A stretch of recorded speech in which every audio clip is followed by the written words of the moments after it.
Doctor Shafiqur রহমানের অবমাননাকর মন্তব্যের জন্য প্রচলিত ফৌজদারি ও সাইবার আইনে দ্রুত বিচার নিশ্চিত করা, নারী সমাজকে হেয় করার দায়ে তাকে অবিলম্বে প্রকাশ্যে ও নিঃশর্ত ক্ষমা চাইতে বাধ্য করা। বাংলাদেশ জামাতে ইসলামীর আমির ডক্টর শফিকুর রহমান এবং দলটির শীর্ষ নেতৃবৃন্দ বিভিন্ন সময় যেমন আল জাজিরায় দেওয়া সাক্ষাৎকার ও দলীয় দলিলে উল্লেখ করেছেন যে কোনো নারী রাষ্ট্রপ্রধান, প্রধানমন্ত্রী, রাষ্ট্রপতি, প্রধান বিচারপতি বা কোনো সংস্থার প্রধান হতে পারবে না।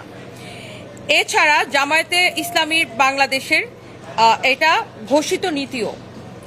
এই অবস্থান সংবিধানের অনুচ্ছেদ ২৭ ও ২৮-এর সরাসরি লঙ্ঘন।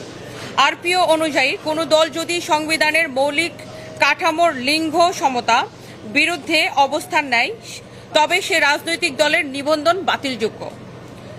রাষ্ট্র পরিচালনায় নারীদের অংশগ্রহণের অধিকার কেড়ে নেওয়া একটি চরম অসাংবিধানিক আদর্শ।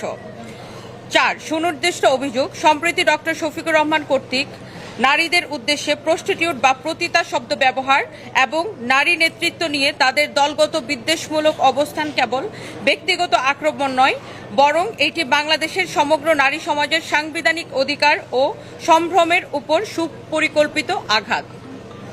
৫. আমাদের আইনি দাবি ও প্রত্যাশা, নারী সম্মান ও সাংবিধানিক অধিকার কোনো রাজনৈতিক আপোষের বিষয় হতে পারে না। এমতাবস্থায় আমরা নিম্নোক্ত দাবিগুলো উত্থাপন করছি: নিবন্ধন বাতিল ও পর্যালোচনা, সংবিধান ও আরপিওর শর্ত লঙ্ঘনের দায়ে বাংলাদেশ জামাতে ইসলামীর রাজনৈতিক নিবন্ধন বাতিলের বিষয়টি খতিয়ে দেখে দ্রুত আইনি ব্যবস্থা গ্রহণ করা।